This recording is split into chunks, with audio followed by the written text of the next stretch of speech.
Muy buenas tardes, ¿cómo les va? Hasta las 4 de la tarde otra vez con más info para compartir todo lo que hay de actualidad y están pasando muchas cosas. Atención porque el dólar otra vez está superando y batiendo su propio récord.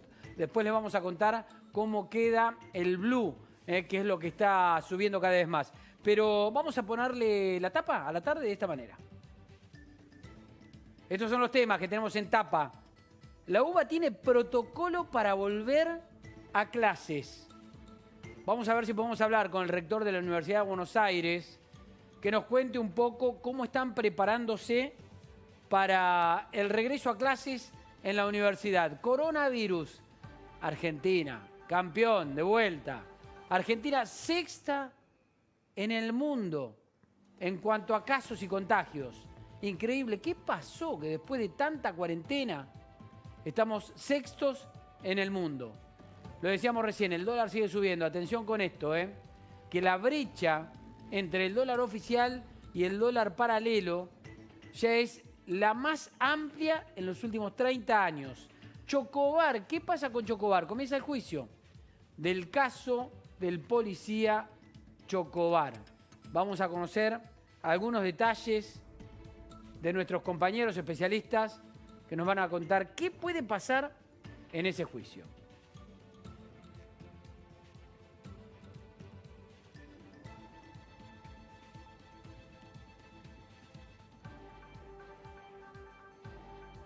Bueno, atención, actividad a esta hora de la tarde del presidente de la Nación presentando libros al borde de la lágrima. Carla Ricciotti tiene información. Carla, ¿cómo te va? Fernando, ¿qué tal? Buenas tardes. Bueno, se acaba de ir el presidente de aquí, de este lugar. Estamos en Carlos Pellegrini, al 1200. Esta es la Casa Patria Grande, donde estuvo presentando, acompañado por Guado de Pedro. Hubo un rumor de que iba a venir la vicepresidenta Cristina Fernández de Kirchner, finalmente no vino. Bueno, este libro, Néstor, el hombre que cambió todo, de Jorge Topo Devoto, este publicista, que no es la primera vez que hace algo tipo biográfico con respecto a Néstor o al kirchnerismo. En 2012 él había producido también Néstor Kirchner, la película. Bueno, esto se hizo mitad por Zoom y acá presente gente de la editorial. El presidente, obviamente, que estuvo un rato nada más, bueno, una horita aproximadamente duró toda esta presentación del libro, no hizo ningún tipo de declaración, entró a este lugar por la cochera, con el auto, justamente, y del mismo modo se fue, ni siquiera bajó el vidrio. Estamos aguardando a ver si sale Guado de Pedro, que está adentro todavía, a ver si hace algún tipo de declaración, pero bueno, esto fue todo muy escueto, fue esto nada más, habló adentro por Zoom, para los que lo pudieron seguir y se retiró.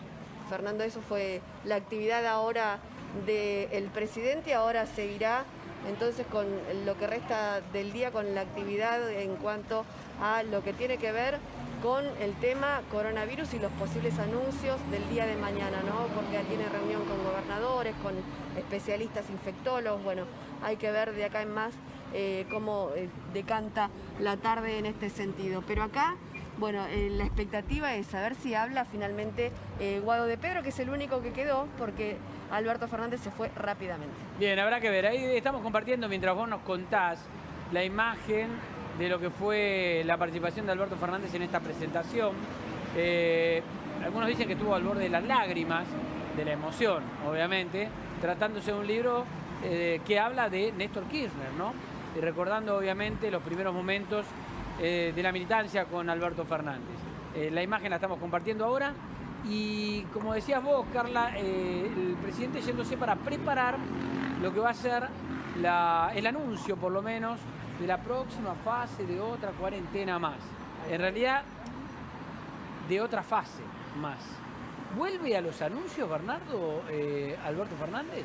Yo creo que lo vamos a saber mañana mismo y difícilmente lo sepan hoy en el gobierno todavía, porque la decisión generalmente se toma en el mismo momento y como bien dijiste, en las últimas semanas, en los últimos anuncios que hizo Alberto Fernández, en el último, por ejemplo, ni siquiera lo hizo él, sino que lo hizo una locutora a través de las redes sociales. La verdad, todavía no está confirmado, pero quizás es una buena posibilidad, sobre todo teniendo en cuenta el fuerte cambio que ha habido en la curva del coronavirus y en lo que tiene que ver con el impacto que está teniendo el COVID en el interior del país. Bien, perfecto. Después vamos a ir a Mar del Plata, hubo un homenaje muy sentido, después los vamos a ver, la imagen es durísima, pero lo vamos a compartir dentro de un rato, porque hablando de economía y de política, de relación con el campo y del gobierno, está Jorge Chemes en línea con nosotros, presidente de CRA. Jorge, ¿cómo va? Buenas tardes. ¿Qué tal? Buenas tardes. ¿Cómo están ustedes? Bien. Jorge, el ministro dijo, si le va bien al campo, nos va bien a todos. Es una realidad, obviamente, no una verdad obvia, pero ¿lo consideran una frase sincera ustedes?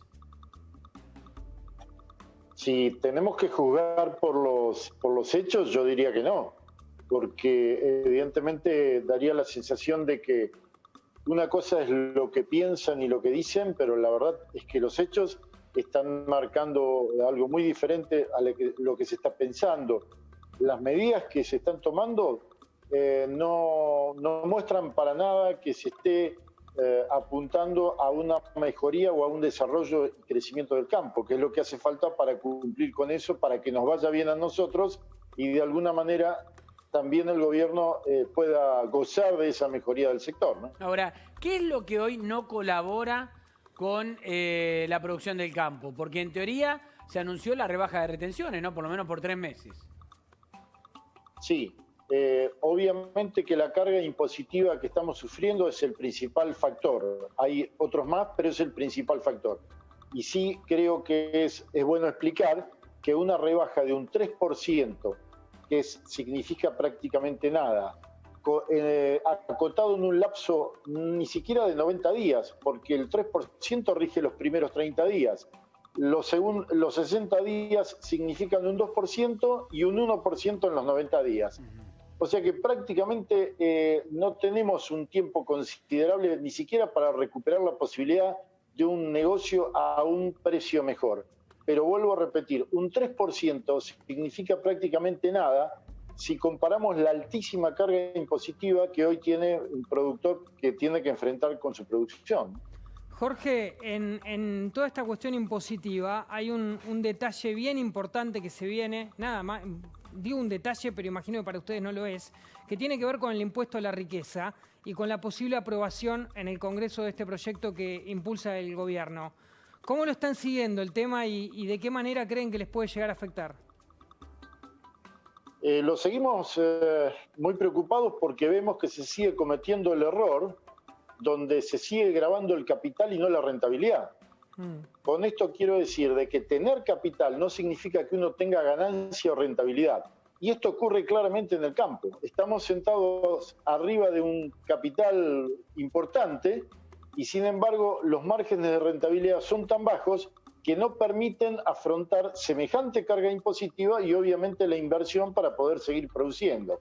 Claro. Con esto yo creo, vuelvo a insistir de que se están equivocando en la metodología. Yo creo que acá hay que grabar la rentabilidad de alguna forma porque el que más gana tiene más posibilidades de pagar y el que menos gana tiene menos posibilidades. Eso es lo más equitativo. Las medidas anunciadas la semana pasada, ¿no cambiaron el mapa de la situación del campo? No, vuelvo a repetirle de que es ínfimo lo que se bajó. Un 3% significa nada sobre un 33% que estamos pagando de retenciones. Y esto, la verdad es que no solo hay que ponerlo dentro del marco de lo que son las retenciones solamente. No hay que olvidarse que atrás de eso pagamos impuestos a las ganancias, pagamos impuestos inmobiliarios provinciales. En muchos casos hay impuestos municipales para los campos que están en el ejido. Con lo cual, calcule que de cada 100 pesos que hoy un productor factura, prácticamente entre 77 y 78 pesos se van en impuestos. Esa es la realidad que vivimos. Jorge, el gobierno era muy optimista respecto de la liquidación de divisas que se podía dar. ¿Usted le aconsejaría que no sean tan optimistas? O sea, concretamente, ¿van a liquidar o no van a liquidar? ¿Qué tiene que esperar el gobierno? Mire, primero tenemos que aclarar de que la mayoría del tonelaje de granos no está en manos de los productores, está en manos de los exportadores. Ahora, si el gobierno tiene alguna seguridad de que los exportadores van a vender, seguramente el objetivo que tienen será cubierto, no sé si en su totalidad o en una gran parte. Pero por parte de los productores, esto no incentiva a que vendan, porque la verdad es que la inseguridad y la falta de políticas que se ve hacia adelante no incentiva que lo poco que pueda tener el productor lo venda. Además, eso que tiene guardado el productor, que no es mucho, es una moneda de cambio que trata de preservar el poder adquisitivo para hacer frente a la inversión de la próxima campaña. No es que lo tiene para especular, lo tiene para cubrirse porque no hay financiación, no hay líneas de créditos que permitan de alguna forma invertir. Y esa es su moneda de cambio y su forma de cubrirse.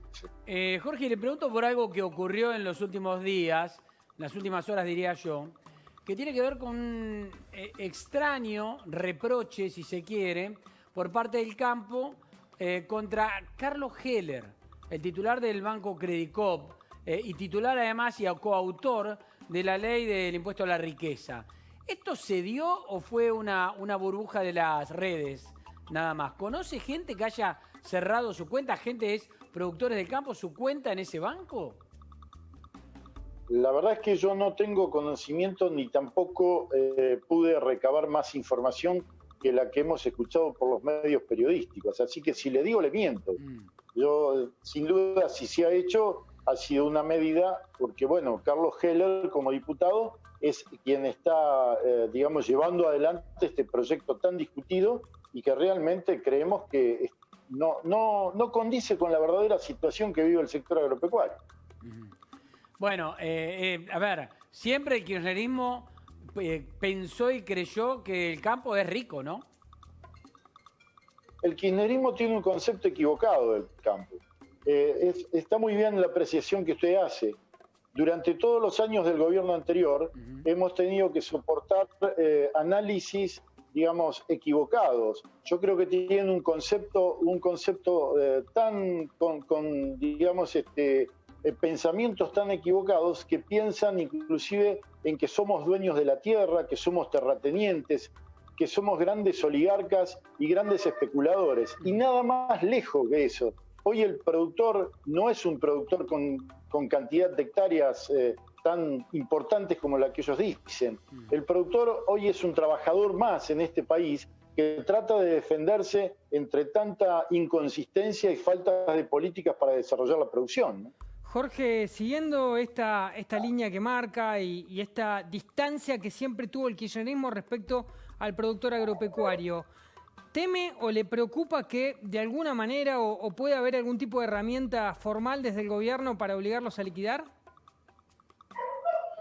Bueno, ya si esto ocurre, estaríamos entrando en un terreno muy peligroso y mucho más complicado que vivimos. Espero que no. Espero que desde el gobierno se tenga criterio y sentido común y que si se necesita vender, que se tomen las medidas de promoción, o sea, que se apliquen políticas de Estado para que el productor se vea incentivado o quien tenga grano se vea incentivado a vender. Pero yo creo que si empezamos a presionar y a obligar a la gente, creo que vamos a estar mucho más complicados de antes y en una situación mucho más comprometida. ¿Existe algún mecanismo quizás legal que puedan llegar a utilizar en detrimento del campo? Yo no sé si directamente así.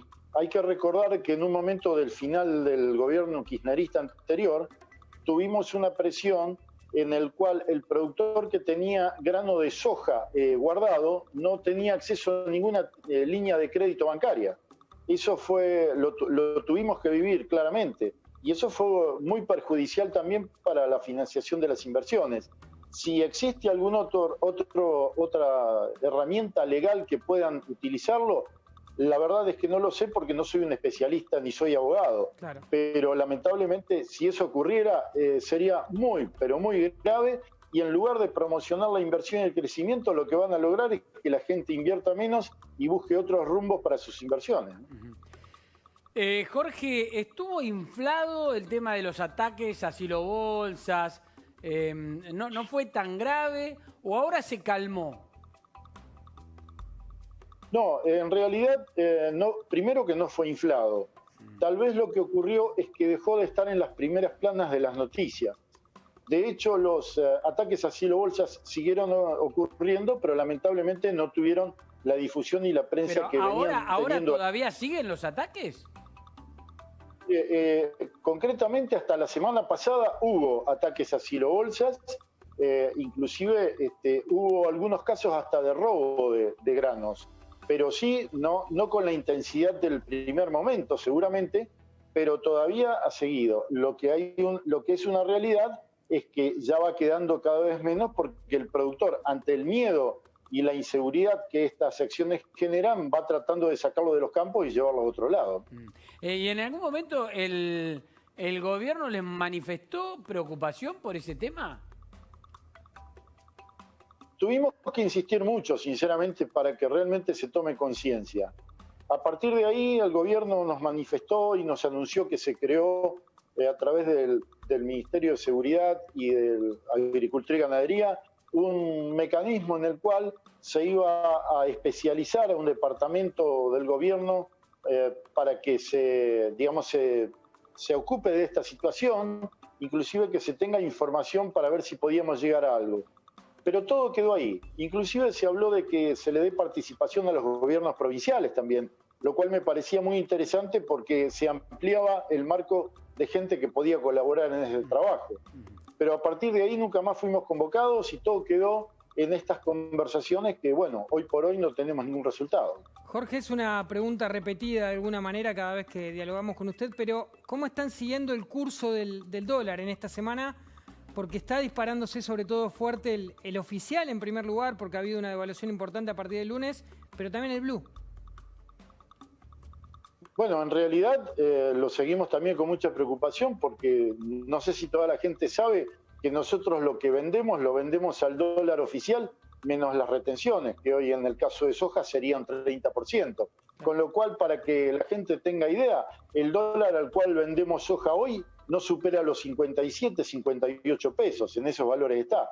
Cuando salimos a comprar los insumos, yo no le digo que lo coticen al dólar paralelo, que es de 150, creo que ha cotizado hoy, pero sí tenemos que pagar los valores a un dólar de más de 100 pesos. Esto funciona como una retención adicional a lo que ya estamos sufriendo y como un impuesto encubierto, si le podemos llamar así. Y esto también deteriora la rentabilidad, deteriora el estímulo a la inversión y lamentablemente produce más retracción.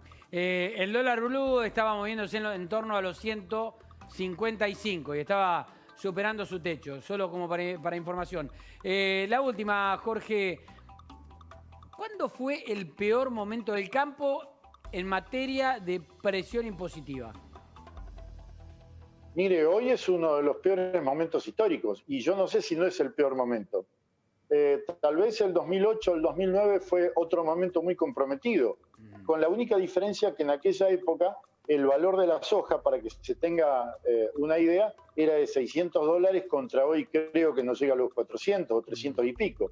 Así que hoy yo, por mi parte, diría de que hay una situación muy comprometida, inclusive hoy están en una situación mucho más grave las economías regionales, que son importantes en el interior del país porque son generadoras de trabajo, de desarrollo y crecimiento en la economía del interior. Así que si no es este momento, yo les diría de que estamos muy cercanos a lo que puede ser el peor momento de presión impositiva. Ahora, esos dos momentos fueron con el kirchnerismo. Sin ninguna duda, fueron los momentos donde más carga impositiva tuvimos. Bien. Jorge Chemes, gracias por el contacto con La Nación Más. Por favor, a ustedes, muchas gracias. Chao, hasta luego, buenas tardes. Nos vamos rápido a Mar del Plata con una imagen que da escalofríos. Está Darío Palavicino, nuestro corresponsal allí en Mar del Plata, para contarnos de qué se trata. Darío, ¿cómo te va? Buenas tardes. ¿Qué tal, Fernando? Buenas tardes. Es verdad, es contundente, es fuerte y revela ni más ni menos que la cantidad de víctimas fatales que ha tenido Mar del Plata en términos de la pandemia por coronavirus. 504 personas fallecidas desde marzo que quedaron reflejados aquí en una iniciativa individual, anónima si se quiere, porque no se conoció nombre o institución que se haga cargo, pero sí en una bandera argentina colocada sobre la arena en la playa popular, ¿sí?, por cada una de las víctimas fatales de coronavirus. ¿No se sabe quién lo hizo, Darío? Gente que trabaja aquí en el mantenimiento de la playa dijo haber visto a una persona sola que se encargó de colocar estas banderas. En principio no entendían muy bien por qué, se retiró del lugar diciendo esto es por el COVID, y después sí circuló un comunicado atribuido simplemente a un grupo de vecinos, ¿sí? Ya te digo, sin ninguna institución ni ninguna persona con nombre y apellido, que hacía referencia a que estas 504 banderas tenían que ver con las 504 muertes que cobró coronavirus en Mar del Plata, y con un llamamiento a ser muy cuidadosos, tener en cuenta que este reflejo es lo que está sufriendo una ciudad que tiene casi 15.000 contagios a esta fecha, ¿sí? Unos 3.200 casos activos, la temporada está en las puertas, y sin embargo todas las dudas debido a que se mantiene un promedio de 305 casos por día, y instalados en una meseta, ¿no? Digamos, estamos en 310, 320, 290, tuvimos picos de 477 hace poco más de una semana. La situación es complicada e insistimos, estas 504 son hasta anoche último parte oficial, y hasta el último parte oficial siguen apareciendo víctimas correspondientes a meses anteriores, ¿no? Fundamentalmente septiembre. Recordemos que van apareciendo cifras. Vos sabés, Darío, Exacto. que te quiero preguntar, la verdad que la imagen es impactante, ¿no? Pensar que cada una de esas banderas representa en forma simbólica a alguna de las víctimas que se llevó el coronavirus, COVID-19, allí en Mar del Plata. Estaba tratando de imaginarme la cantidad de miles de banderas que habría que plantar si uno toma las víctimas en todo el país. 504 en Mar del Plata, nada más.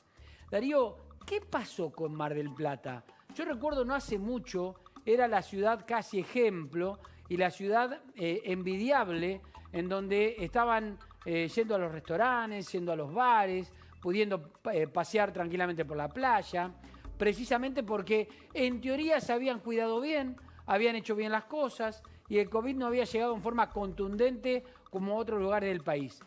¿Qué pasó?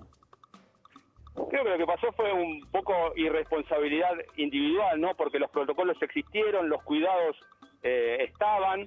Aquí comenzó, como en todos los casos, con los repatriados, después le tocó el turno al personal de salud, luego fueron los geriátricos, y poco a poco se fue filtrando ese goteo de casos hasta convertirse realmente en un verdadero tsunami en una época a partir de entre julio, agosto y sobre todo septiembre, que es periodo en el cual se dieron la mayor cantidad de casos y sobre todo en los últimos meses la cantidad mayor de víctimas fatales. Todo esto en coincidencia con una ciudad que es líder en desocupación, 26%, el doble de lo que tiene el país en promedio, sí, y que se llenó de necesidades. En términos de esas necesidades, la gente empezó a ganar las calles, y de hecho el reflejo más contundente de esa situación es que hoy la ciudad, estando en fase 3 y desde hace 10 días, con todas las restricciones que la fase 3 implica, ninguna de esas restricciones se está cumpliendo, ya que los restaurantes abrieron para atender en sus mesas, los comercios dejaron ingresar ya a los clientes a los locales, digamos al interior, solamente podían atender en la vereda, la construcción que solamente tenía algunas limitaciones, está trabajando a pleno. La necesidad un poco ha ido ganando la calle, y el resto lo ha hecho la irresponsabilidad en términos de cuidados, ¿no? Darío, en este contexto, ¿se puede pensar en la temporada de verano? ¿Hay algún tipo de plan o todavía no hay nada? Mira, anteayer hubo una reunión con el ministro Lamens, el ministro de Producción de Provincia, Augusto Costa, e intendentes para empezar a determinar algunas pautas, algunas medidas, y de hecho la única conclusión que llegaron es que temporada va a haber, sigue estando pendiente qué tipo de temporada, con cuánta gente se puede pensar la temporada, con qué perfil de turistas, quiénes pueden venir, si se va a restringir el ingreso y bajo qué condiciones, si se van a limitar las permanencias como para tener una ocupación que no sea de aglomerado. Realmente es una gran duda la forma de la temporada. Sí, aquí nadie puede pensar que esta ciudad y el resto de la costa no van a tener temporada porque la necesitan desesperadamente. Mar del Plata, por esa necesidad de todo el año, tiene el turismo como un complemento, pero un complemento importante. Otras ciudades que también, digamos, Pinamar y el resto de las localidades balnearias están con picos también de contagio, así que la temporada va a existir, falta todavía determinar con qué condiciones. Sí, en eso se trabaja y recién se dio el primer paso. Lo que se ha planteado en principio es que en noviembre, y esto tiene que ver con la situación delicada que hoy tiene Mar del Plata, sino quizás el intento podría haber sido antes, se va a aprobar, en principio, es un proyecto pero muy serio y seguramente muy viable, que puedan ingresar en principio los propietarios, ¿sí? Quienes son propietarios de casas y departamentos en Mar del Plata y la zona, tendrán libre circulación y posiblemente en la segunda quincena de noviembre, en la medida que la situación sanitaria lo permita, se podría empezar a liberar y encontrar cierta normalización. Hoy la situación en Mar del Plata, insisto, es crítica. Llegó el plan Detectar para trabajar en algunos barrios, cosa que se había hecho pero muy perdidamente. ¿Sí? Es empezar a buscar focos y tratar de encontrar una solución a una cuestión muy grave y que creo que el mayor reflejo, insisto y volvemos al principio, son estas 504 banderas que cada una de ellas tiene nombre y apellido de una persona que se llevó el coronavirus en Mar del Plata. Darío, gracias por la información, te mando un abrazo. Otro. Bueno, nos vamos de Mar del Plata con esa imagen impactante a la información internacional. Hubo debate en Estados Unidos también, pero ¿cómo? ¿Trump no se está recuperando? Sí. Hubo debate de vicepresidentes. Diego Laje, ¿cómo te va? ¿Qué tal, Fernando? Muy buen jueves. Sí, efectivamente, este miércoles, ayer, hace pocas horas, fue un debate vicepresidencial. Generalmente un evento deslucido, pero ayer los ojos estaban centrados en este debate entre Kamala Harris, la compañera de fórmula de Joe Biden, y Mike Pence, el vicepresidente y compañero de fórmula para la reelección de Donald Trump. En este contexto pasó que, como recordás, hace varios días el debate entre los presidentes fue tan duro, tan complicado, tan fuera de lo normal, que todos los ojos estuvieron puestos sobre este. Fue un debate mucho más cordial. Ambos candidatos esquivaron los temas más urticantes, más difíciles. Coronavirus para Pence, para Kamala Harris, todo el tema de economía, recuperación económica y presión impositiva. Una particularidad, el debate vio a los candidatos divididos con plexiglas, con un acrílico, justamente para evitar cualquier riesgo de contagio de coronavirus. En el debate?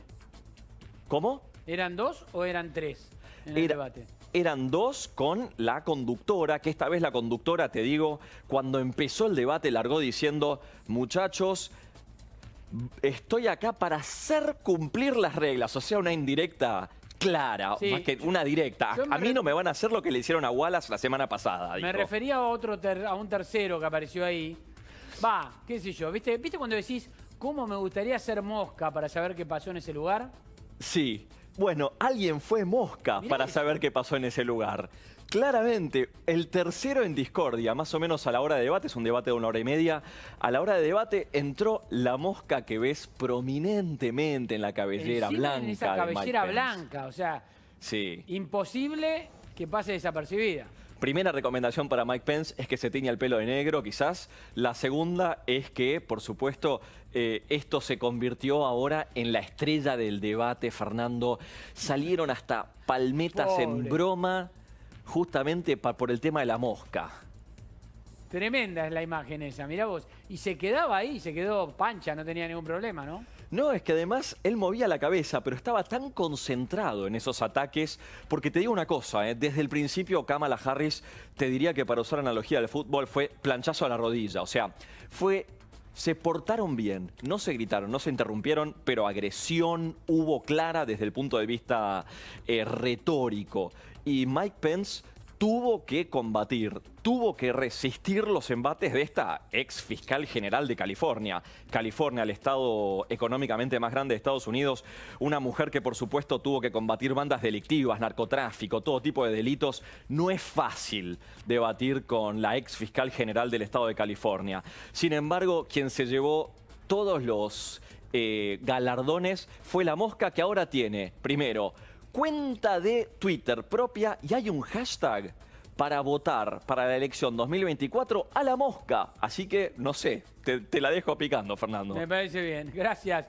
Diego, después volvemos con más información. Bueno, a ver, ¿tenemos que hacer una pausa? Cuando volvamos, atención, en un día en donde el dólar está en llamas, sigue subiendo, la economía está bajo una incertidumbre total y el Fondo Monetario está tratando de llevarse algún tipo de información de la Argentina, vamos a hablar con Juan Carlos de Pablo, después de la pausa.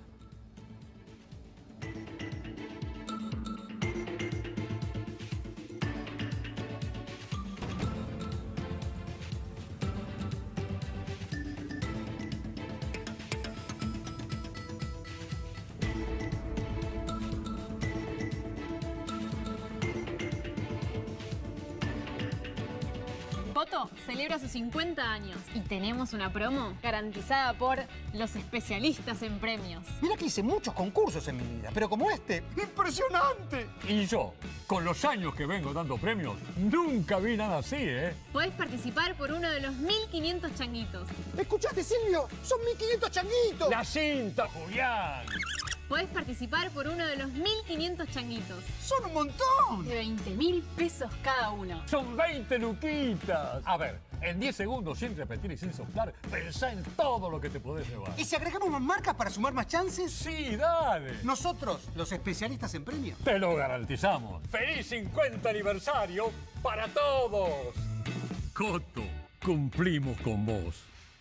¿Qué se sentirá manejarlo? Va a ser distinto a todo, creo. Todavía no tengo registro para manejar.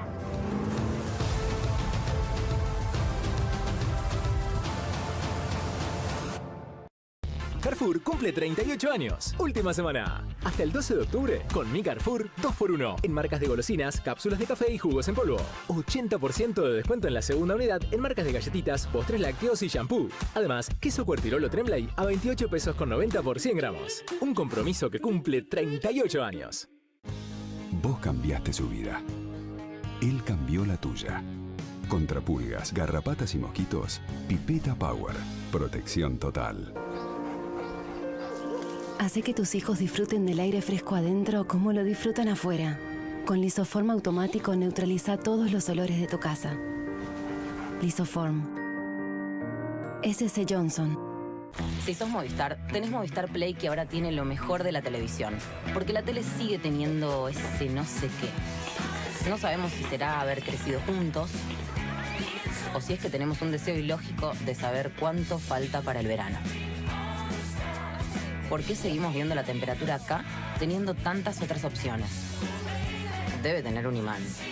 Hasta te hace compañía cuando ni siquiera le estás prestando atención. Y ahora el precio también tiene ese no sé qué. Porque Movistar Play tiene un pack de 100 canales HD a solo 583 pesos. Además, Amazon Prime Video por un año. Movistar. La Nación presenta Coches de Lujo.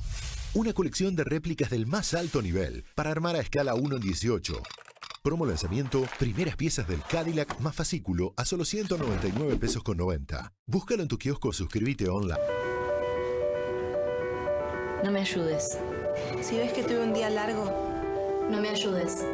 Si me ves cansada, no me ayudes. Y hasta cuando pensás que me estás ayudando, no me ayudes. Porque cuando decís que ayudas, estás asumiendo que es mi responsabilidad. No se trata de ayudar, se trata de que sea compartido. Así que no me ayudes. Hagámoslo juntos. SC Johnson, una compañía familiar.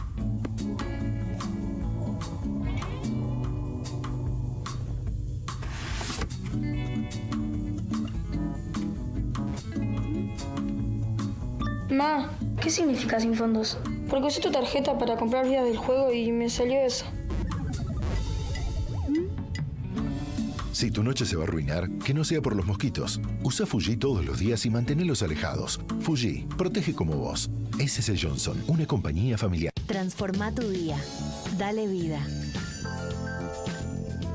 Con la combinación vibrante de notas de lavanda y jazmín. Concentradas en un solo toque.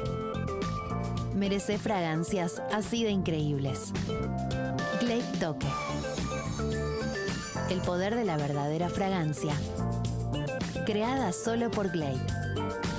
SC Johnson, una compañía familiar.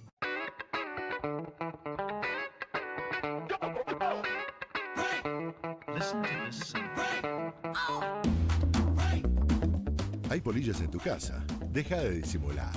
Usa Raid Matapolillas y Larvas en aerosol, que protege tu ropa sin mancharla y por toda la temporada. Raid, tan exigente como vos. S.C. Johnson, una compañía familiar.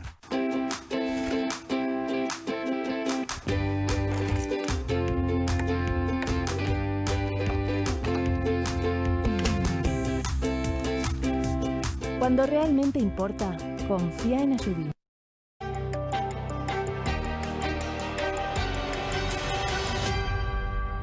Bueno, y a esta hora, Bernardo, ¿cómo está el dólar? El blue, sobre El blue, todo. 155 pesos, Fernando. Y hoy hablabas de la brecha que hay con el oficial. El oficial está a 82,25 más o menos. Estamos hablando ya prácticamente de una brecha del 90% entre el dólar legal y el paralelo, que es el que se puede comprar. Dicen que hace 30 años que no hay una brecha tan pronunciada, ¿no?, entre uno y otro. Está Juan Carlos de Pablo con nosotros. Juan Carlos, ¿cómo te va? Gracias por estar con nosotros. ¿Cómo andamos? Bien, muy bien.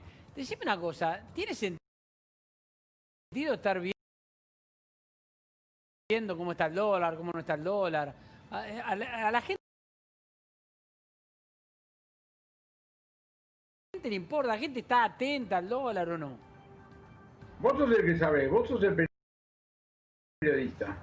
Vos tenés que fijarte, y claro, vos tenés que fijarte con el rating. Hay algunas personas a las cuales parece que es la única dato, otros dicen un dato entre todos y hay muchos que no les importa nada. Sí, hay muchos a los que no les importa nada, pero te digo, cuando está caliente la situación, le importa a todos. Eso es así. Ni una cosa ni la otra. Pero algunos no saben ni por qué. Algunos no saben ni por qué. Algunos dicen que el dólar tiene que ver con 3 o 4 tipos. Eso es mentira. Porque hay millones de argentinos comprando dólares. Pero también tienen millones de argentinos que están peleando por la vida y están muy lejos de cualquier cosa que se parezca, digamos, al día del dólar. Argentina es un país heterogéneo. Juan Carlos, ¿y cuánto influye en la vida real efectivamente lo que pasa con el dólar ahora? Otra vez depende. Preguntale a un cartonero que está ahí luchando por la vida, juntando pedazos, a ver cuánto le importa. Depende. Ahora, Argentina es un país donde el dólar ocupa un lugar en términos de cómo se conserva valor mucho más importante que en otro país. Te doy un dato. Más del 75% de los billetes de 100 dólares circulan fuera de Estados Unidos. ¿Sabe dónde? En Argentina, en Venezuela, en Rusia. Entonces vos de repente vas a Dinamarca y no saben cuánto es la relación entre el euro y el dólar. No debe calentar para nada, digamos. Y hay otros países que, bueno, viven más pendientes de eso. En los últimos días volvió otra vez el debate, la idea de si hay que dolarizar o no dolarizar, sobre todo por el artículo de un asesor económico importante, internacional. ¿Es bueno o es malo? Primero, Hanke, no sé si es tan importante o no, pero no importa, olvídate de eso. Sí, está bien. A mí me gusta decir, cuando me preguntan eso, que ya bastante problema tenemos con los problemas para inventar problemas que no existen. Argentina tiene un sistema bimonetario, querido. Escúchame, vos que dijiste 155 pesos por el dólar, fenómeno. Vamos al café de la esquina, le pido un cortado y el tipo, le digo, ¿cuánto es? 155 pesos. Le doy $1, me dice, gracias. Acá vamos a usar el peso como unidad de cuenta, el peso o el dólar como medio de cambio de aceptación general y el dólar como reserva de valor. Basta. Los que pretenden dolarizar la economía, por abajo de la alfombra quieren meter el equilibrio fiscal de prepo. No funciona.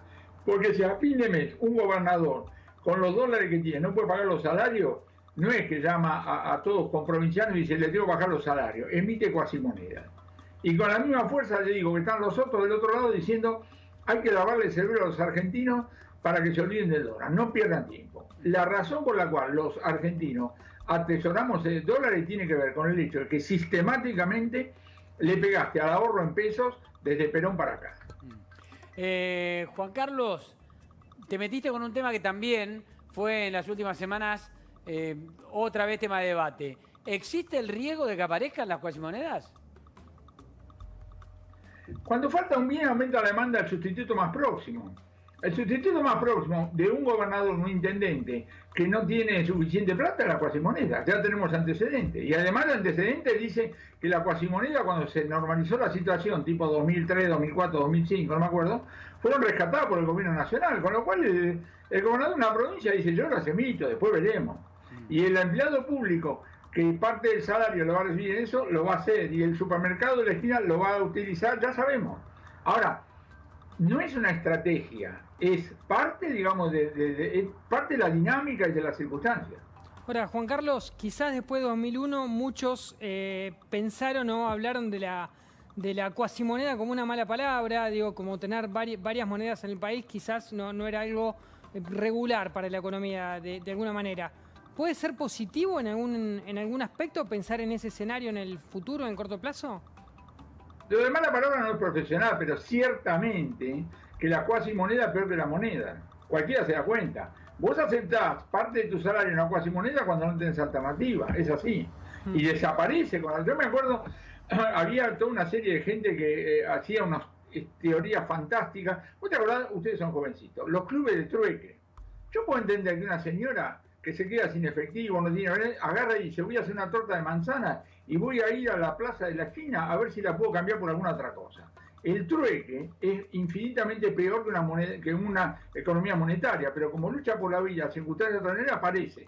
Ahora, alguna gente dijo, el trueque superó al capitalismo, al comunismo, una estupidez total. En cuanto se normalizó la situación, desapareció el trueque. Igualmente, no, a ver, particularmente yo me acuerdo del trueque, tampoco somos tan jóvenes creo, pero lo que digo es, ¿estamos en una situación para pensar en una instancia de trueque o todavía estamos lejos de ese momento?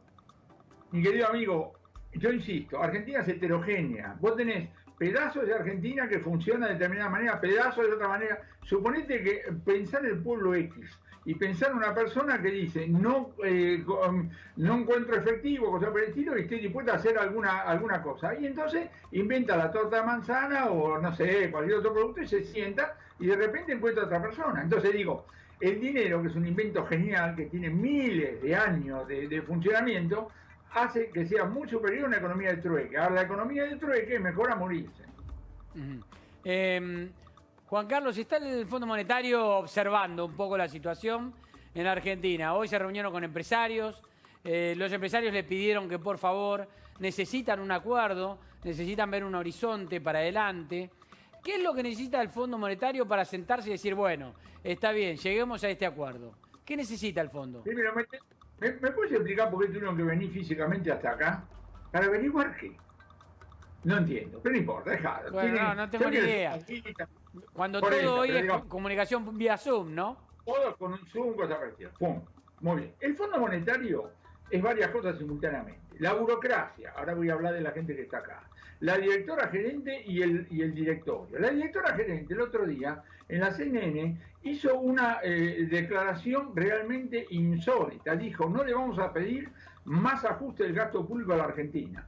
Yo digo, la señora esta, le mostraron los últimos números, porque en los primeros 8 meses de este año el gasto público aumentó 70% y los ingresos públicos 20%. Entonces pregunta, señora Georgieva, ¿desde dónde no va a bajar el gasto público? ¿Vamos a dejar encima arriba incluso el de la pandemia? Irónicamente, déjame decir, Moldavsky está muy preocupado, porque parece que la realidad no puede competir, él no puede competir con este tipo de cosas. Ahora, los muchachos que están acá, y chicas, no sé cómo, a qué sexo pertenecen los que vienen acá, ¿vienen a qué? Vienen a escuchar, cosas que podrían haber hecho desde Washington, vienen a escuchar, toman nota. Los burócratas son burócratas, hacen su carrera en Washington, tuvieron la mala suerte de tener que venir a Argentina, ¿qué vamos a hacer? No se van a jugar por nosotros. Ellos tienen el libreto, toman notas, hacen informes. La verdadera negociación todavía no empezó. Ahora, con el fondo hay dos negociaciones. Si vos al fondo le vas a decir, no te puedo pagar cuando dije que te iba a pagar. Bueno, Juan Carlito, está bien. Y no puedo cumplir alguna... Bueno, Juan Carlito. Ya que estás, dame otros 45.000 millones de pesos. Ahí se pudre toda la negociación. Es exactamente lo mismo que pasó con los bonistas. Vos con los bonistas llegaste a un acuerdo porque le dijiste, mirá, flaco, hasta el 2023 acá no hay nada. Bueno, dame algo, anotá lo que quiera después de 2024, sabiendo que tampoco le vamos a pagar. Perfecto. Y ese fue el acuerdo. Si vos a los bonistas le hubieras dicho, como parte de esta negociación, suscribime este nuevo bono, no hubieran llegado a ningún acuerdo. Entonces, mientras a los bonistas, al Fondo Monetario no le pida plata fresca, esto va a ir en ciertos carriles, ciertas velocidades, etc. ¿Y estamos en condiciones de garantizar eso? ¿Sin pedir plata? Garantizar, doctor. ¿De qué estás hablando? ¿Qué es decir garantizar? Yo no sé lo que va a pasar pasado mañana y vamos a hablar de garantizar. Bueno, a ver, yo tampoco sé lo que va a pasar pasado mañana, pero supongo que habrá un gobierno que por lo menos tendrá que mostrar algo. Si no tiene un plan para mostrar, por lo menos tendrá que mostrar algún proyecto, algunas expectativas. Muy bien, muy bien, muy bien. Ponele que muestre algo. Y la burocracia del fondo está insatisfecha. ¿Qué es lo que hace? ¿Bombardea Buenos Aires? ¿Qué es lo que hace? Que bloquea el puerto del Río de la Plata. No va a hacer nada. Mientras no le pidamos plata. Mientras no le pidamos plata, en esta negociación la sartén por... A ver, me parece que se congeló ahí un poco la imagen con Juan Carlos de Pablo. Yo creo, Juan Carlos, que lo que iba a terminar diciendo es que la sartén por el mango la tiene Argentina, ¿no? Totalmente. Porque somos lo que debemos, lo que tenemos que pagar. Así es. Bien gráfico, Juan Carlos, pero me parece que grafica un poco la realidad, ¿no? Esta negociación con el fondo que va a ser un tiro de afloje de cara a los próximos 2 años, teniendo en cuenta el alto nivel de endeudamiento que tiene Argentina. Sí, después vamos a volver con Juan Carlos de Pablo, nos quedaron algunas cosas más para preguntarle, porque en definitiva, el acuerdo en sí, ¿qué ventaja tiene también? Si la situación es tan así, tan laxa, de que mientras no le pida plata te van a decir, ¿está de vuelta? A ver, Juan Carlos, estoy de vuelta. Creo que te recuperé ahí. No, vos decías la sartén por el mango la tiene Argentina. Vos al Fondo Monetario le prometiste que en tal época le vas a pagar tanto. Sí. Algo tenés que hacer. Lo que digo que lo que vas a hacer, va a ser una suerte, yo no conozco desde el punto de vista formal, pero va a ser una mueca que va a decir, patimos los plazos, mientras no le pida plata fresca. Esta, para mí, es el núcleo, digamos así, de la negociación. Pero entonces, ¿cuál es la ventaja? ¿Qué es lo que pasaría con un acuerdo? ¿Cuál es la ventaja de decir, bueno, el fondo... Querido, no es un problema de ventaja, perdóname, no es un problema de ventaja.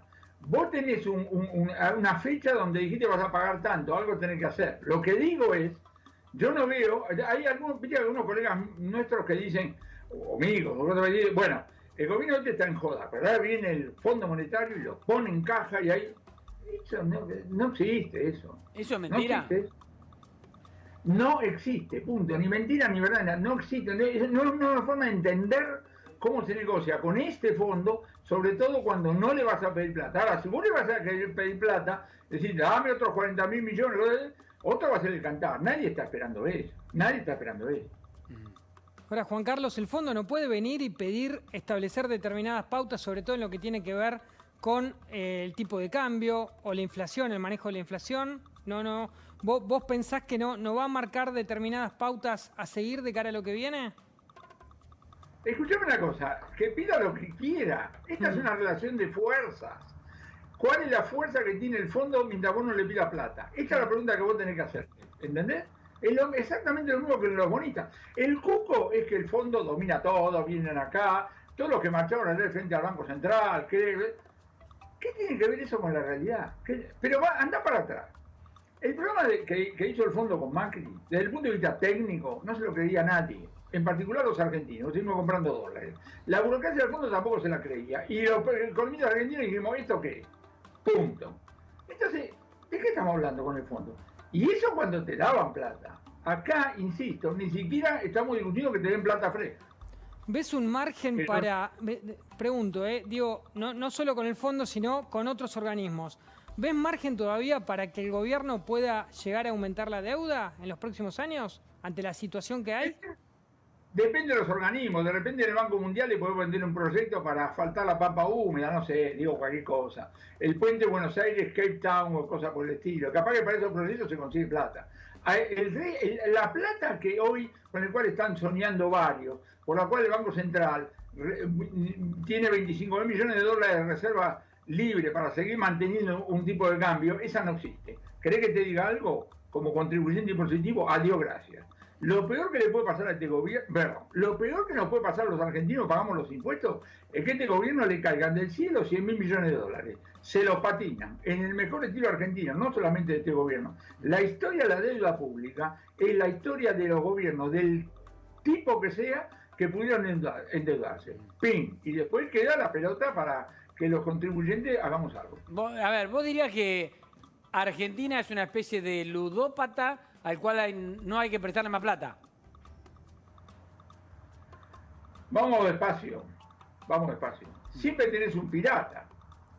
Quiero decir, los bonos nuevos, dicen los expertos, rinden una tasa de interés de creo que 12%, 13%, en un mundo donde las tasas son 1 o 2% con los estilos. Es decir, suponete que vos vas al mercado internacional y decís, vendo este bono. Siempre hay alguno que lo toma. Ahora, no me diga que no conoce los riesgos. Punto. Allá él verá por qué, digamos así, lo hace.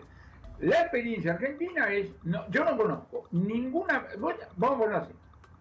¿A vos te parece que el debate presidencial de 2023 va a ser alrededor de cómo hacemos para honrar los compromisos que este gobierno ya asumió con los bonistas y el que está por asumir con el Fondo Monetario? No se lo cree nadie, pero no se lo cree nadie. Es decir, a los bonistas en 2024 van a decir, ¿sabés qué? Nos están dando, volver en 2328, y con el Fondo Monetario así. Hasta que ocurra algo. En dos oportunidades, Argentina es miembro del Fondo Monetario de 1956. En dos oportunidades, primero durante el proceso y después durante la época de Néstor Kirchner, cancelamos totalmente la deuda. ¿Por qué? Bueno, porque aumentan las reservas, porque mejoran los términos de intercambio, por la razón que sea, ¡ping! Y decimos, nos sacamos encima, digamos así, el Fondo Monetario. Juan Carlos, contame cómo observás no te voy a decir la economía argentina, pues sería como muy amplia la pregunta. ¿Cómo observás al equipo económico enfrentando esta situación? ¿Lo ves con un equipo, un equipo de volumen, de importancia, de espaldas para bancar lo que se viene o no? Yo voy a hacer una cosa muy específica. Los anuncios del jueves pasado fueron deplorables. Tanto el de la retención de la exportación como el tema del cambio en el sistema de... Vamos a la retención de la exportación. Vos lo que querías era de la noche a la mañana aumentar la liquidación de exportaciones, para lo cual tenés que exportar, porque una vez que exportás tenés 5 días para liquidar. Es decir, vos tenías que decirle al tipo que tiene soja en su campo o en un silo de un exportador, vendé ya. ¿Cómo lo haces? Muy sencillo. Vos le decís, la soja que exporte en octubre no paga derecho de exportación. Y el tipo sale rajando y por supuesto te compras un problema para noviembre, diciembre, pero solucionar el problema de octubre. ¿Qué fue lo que dijeron? ¿Qué fue lo que dijo el ministro Guzmán? Bueno, señores, la soja que se exporte en octubre, en vez de pagar 33% de derecho de exportación, va a pagar 30%. No conozco un solo productor que haya siquiera pensado en tomar ese dato para ver si movía al momento de vender. Es una ridiculez. Entonces yo digo, complementariamente a todo lo que escucho desde el punto de vista político, porque al presidente de la Nación dice, vos, Cristina, tenés cuidado, que esto, que yo digo, yo entiendo todo ese tipo de cosas. Ahora, el gobierno, el Poder Ejecutivo, perdón, tiene un problema adicional que es este equipo económico. El presidente de la Nación tendría que agarrar a sus ministros, al presidente del Banco Central, todo meterlo en una salita y decir, muchachos, no me haga pasar vergüenza, esto no está funcionando. Invente algo que funciona, explíquemela, y yo voy a tratar de salir a ponerle el pecho a ver si funciona. Para eso, el presidente de la Nación tiene que estar pensando que van a ocurrir alguna de las siguientes dos cosas. O que se le va a complicar mucho más de lo que está desde el punto de vista económico, o porque claramente va a perder la elección de 2021. Hasta que no funcione, hasta que él no vea eso, seguimos la actual situación, bueno, vamos, venimos, bueno, vamos. Pero digo, hoy el equipo económico a este presidente no le está ayudando. El plan lo definió un colega tuyo, Martín Redrado, el plan vamos viendo, ¿no? Pero que tiene un poco que ver con lo que estás diciendo vos. Pero la pregunta es, este equipo económico que hizo esa oferta al campo, ¿no se da cuenta, como lo estás planteando claramente vos, que es un ofrecimiento ridículo? ¿Lo hacen pese a que sea ridículo o no se dan cuenta? Porque si no se dan cuenta es peor. No tengo cómo saberlo, lo que digo que es ridículo. Y por supuesto hago mía la inquietud que vos tenés en el sentido de decir, ¿cómo puede un ministro, antes de lanzar una cosa como esta, no mirarse al espejo y hacerte esta pregunta obvia? Si otro me quisiera vender esto, ¿yo lo compraría? Pero hasta ahí, no.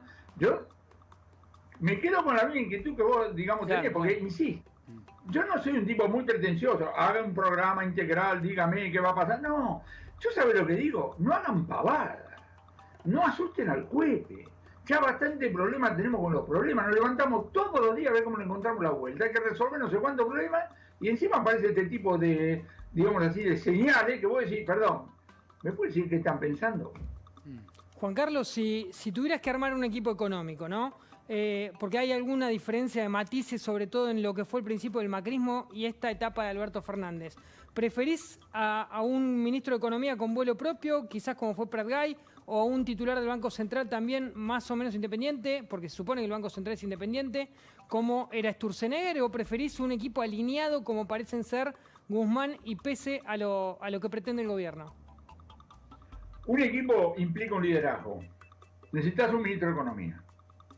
Alberto Fernández cometió el mismo pecado que Macri, de no tener un ministro de Economía. ¿Sabe para qué sirve un ministro de Economía? Es el que junta los pedacitos. Es el tipo que cuando ve que en la provincia de Buenos Aires aumenta el salario de la policía, dice, che, flaco, pasado mañana vienen los bomberos, y la semana que viene vienen los enfermeros, y no sé cuánta cosa más. ¿Qué hacemos el día que todos los asalariados públicos quieran 25% más? ¿O qué hacemos cuando haya que aumentar el tipo de cambio 30%? ¿Me entendés? Es decir, el resto de la política económica la tenés que modificar, pero para eso alguien tiene que sentirse que es su problema, que está a cargo. Entonces, vos tenés un ministro. Los que se tiran contra ellos dicen superministro, no digamos pavada, un ministro, punto. Un ministro, ¿entendés? Alguien que sea la última palabra y que diga esto.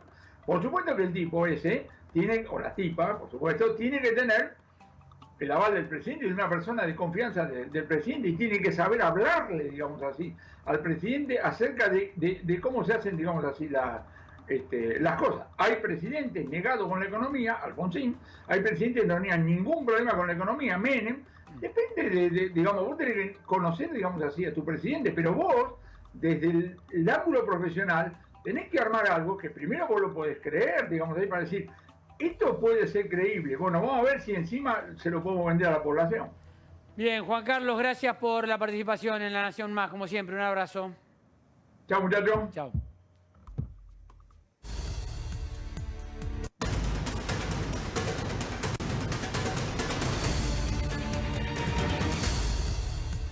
La información es internacional y es urgente.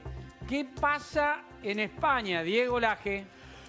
Fernando, la situación ha pasado a un conflicto rarísimo en Madrid. Resulta que, y te lo pongo en contexto, hace varios días el gobierno nacional cerró Madrid. Recordamos que lo cubrimos, la aisló del resto del país. Isabel Díaz Ayuso, la jefa regional de Madrid, se puso en contra. ¿Qué pasó? Fueron a los tribunales. Los tribunales fallaron a favor y dan la libertad y declararon el encierro local de Madrid decretado por el gobierno nacional como algo ilegal. En las últimas horas, hace instantes, Isabel Díaz Ayuso, jefa regional de Madrid, cambió de parecer. Se puso a pelo con el gobierno nacional español y dice que la gente tiene que seguir en su casa. Realmente la política española, a la luz de esta explosión de casos de COVID, está chocando con una realidad que está cruzando líneas políticas y que está, de alguna manera, a todos los analistas que están siguiendo esto, confundiéndolos terriblemente. Lo cierto es que, según la ley española, en este momento no hay restricciones en la ciudad de Madrid, pero tanto sus autoridades políticas locales como nacionales, ahora alineadas, luego de semanas que venimos cubriendo una pelea, ahora están de acuerdo y quieren mantener las restricciones. Igual, de todas maneras, esto no cambia, por supuesto, el crecimiento, la explosión de casos en la ciudad de los últimos días. Esto no cambia absolutamente nada de lo que son las tremendas cifras que viene describiendo la capital española, que se lleva más o menos el 30% de los casos totales que vienen sumando día a día, que están bien por arriba de los 10.000. Y lo concreto también es que siguen sumando muertes, por supuesto, eso no cambia en nada. Pero en este contexto lo que estamos viendo es un realineamiento quizás de las fichas políticas españolas y quizás un golpe muy duro, realmente muy duro, Fernando, contra la realidad del virus, Diego, que se está llevando a la política. La información sería que la justicia dice que Madrid tiene que seguir abierta pese al gravísimo rebrote del coronavirus. La noticia es que Madrid tiene que seguir abierta. Y la última reacción del ultimísimo momento es que Isabel Díaz Ayuso, quien apoyaba la reapertura de Madrid, se dio vuelta y pidió volver a cerrarla en declaraciones que acaba de hacer. Una cosa realmente increíble, una situación de tremenda confusión se está viviendo en la capital española en este momento y no hay relación de análisis en este momento que nos pueda aclarar qué está pasando a nivel político. ¿Por qué? Porque hace semanas venimos cubriendo el antagonismo entre Isabel Díaz Ayuso y el presidente de gobierno español, Pedro Sánchez, por supuesto de partidos opuestos. Díaz Ayuso del PP, digamos de la centro derecha, el presidente de gobierno de la centro izquierda, enemigos declarados en un discurso además tremendamente divisivo, de división, con mucha grieta. En ese contexto, ambas autoridades se volvieron a alinear. Es como si, después de todos los antagonismos entre Rodríguez Larreta y Fernández, de repente empezaron a estar de acuerdo cuando la justicia le da la razón a Rodríguez Larreta. Bien, Diego, un abrazo, gracias. Abrazo.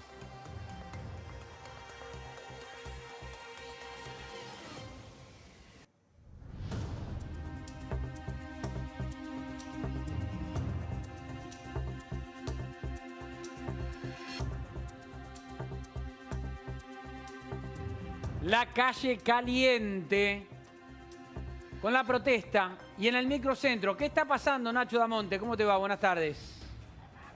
¿Qué tal, Fernando? Buenas tardes. Está comenzando una protesta aquí en la avenida 9 de Julio, estamos en la esquina de Avenida de Mayo, porque hoy se dan varios factores importantes. Primero, lo que refiere a las protestas sociales y segundo, lo que refiere al tránsito. Mira, en estos momentos se están cortando la Avenida de Mayo, esto es en el cruce con la Avenida 9 de Julio.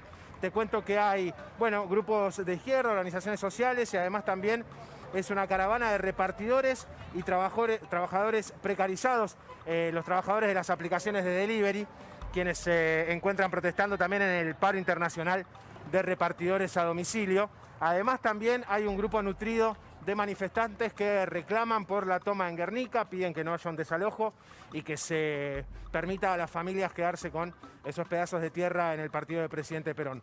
Como verás, banderas, son prácticamente 100 manifestantes que ya cortaron en estos momentos la Avenida de Mayo y ya vemos cómo el tránsito se está desviando por la 9 de Julio, colectivos, vehículos, motocicletas, todos están teniendo que doblar en la avenida 9 de Julio para ir hacia lo que sería el edificio de desarrollo social. Luego de este corte, Fernando, se van a dirigir hacia la Casa Rosada, porque va a haber una protesta allí también a las 18 horas, donde van a pedir por, además de mejoras salariales, mejoras también sociales y por supuesto mantener los reclamos del desalojo, ante el desalojo en Guernica, mejores condiciones de trabajo también para los trabajadores de delivery de las aplicaciones y los reclamos de los partidos de izquierda que también tienen que ver con más acceso a la vivienda y a planes sociales. Bien, perfecto. Ahí se ve, ¿no? La manifestación y la protesta en la calle. Relativa prudencia, ¿no? Tampoco están todos amontonados. Complicaciones en el tránsito. Están con distancia. Claro. Están con distancia y te digo, mirá Fabio, acá te va a mostrar Fabio, ya hay caos de tránsito, ¿eh? Claro. Ya hay caos de tránsito en este momento, estamos parados justo sobre la avenida 9 de Julio, de fondo tenemos el obelisco, detrás nuestro el edificio del Ministerio de Desarrollo Social y los vehículos que ya comienzan a tocar bocina y a pedir que agilicen el tránsito porque vemos que hay un tránsito, la verdad que nutrido en esta altura del centro porteño y que va a seguir creciendo en los próximos minutos.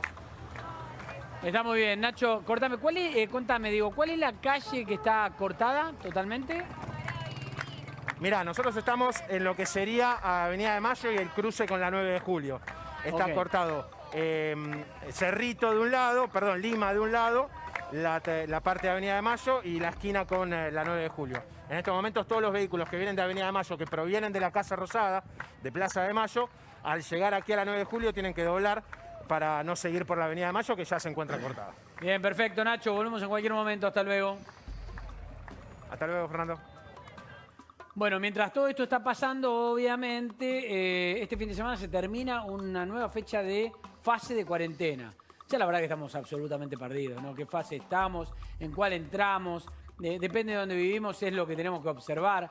La cuestión es que me parece que cambia de vuelta la forma de comunicar la nueva fase. Otra vez me parece que el gobierno vuelve a involucrarse y vuelve el presidente a tomar cierto protagonismo después de haberse corrido en el último anuncio. Martín Rodríguez Yebra. ¿Cómo te va, Martín? Muy bien, Fernando, aquí estamos. Esto va a ser así, ¿no? Como vos decís, exactamente. Hubo una suerte de autocrítica en el gobierno por lo que fue la última extensión de la cuarentena. ¿Te acordás con aquel video con una voz en off de una locutora? En un momento en el que ya el hartazgo social era muy grande, que el gobierno no tenía nada muy positivo para comunicar. Y se conversó internamente la idea de que, bueno, había quedado un poco mal el presidente moviéndose de ese anuncio y muy probablemente mañana lo tengamos nuevamente en algún formato que todavía no está resuelto, si va a ser con conferencia de prensa, si va a ser con un anuncio en vivo o con un mensaje grabado, pero sí con el presidente frente a las cámaras para anunciar una nueva etapa con algunas liberaciones más, algunas flexibilizaciones medianamente positivas para anunciar en un momento que sigue siendo crítico. ¿Puede haber alguna sorpresa en la presentación? Vale decir, ¿pueden estar Rodríguez Larreta y Kicillof de vuelta? Mira, no está todavía negociado eso, no hubo conversaciones a nivel ciudad y provincia como para armar un encuentro entre los tres o un anuncio como los de antes, digamos. No parece estar el clima para ese tipo de presentación, el clima político, sobre todo entre Larreta y la Casa Rosada, pero no se puede descartar a esta hora. En principio sí que va a estar el presidente presente en ese anuncio, ¿no? El presidente vuelve a escena, digamos. Vuelve a escena con algunas cuestiones que pueden ser, si se quiere, positivas para anunciar. Una tiene que ver con el tema de las clases, que en estas horas se está resolviendo el famoso semáforo epidemiológico, ¿no? Con el que el Ministerio de Educación quiere evaluar a los distintos distritos para resolver si se puede empezar algún tipo de actividad escolar, si se quiere, no las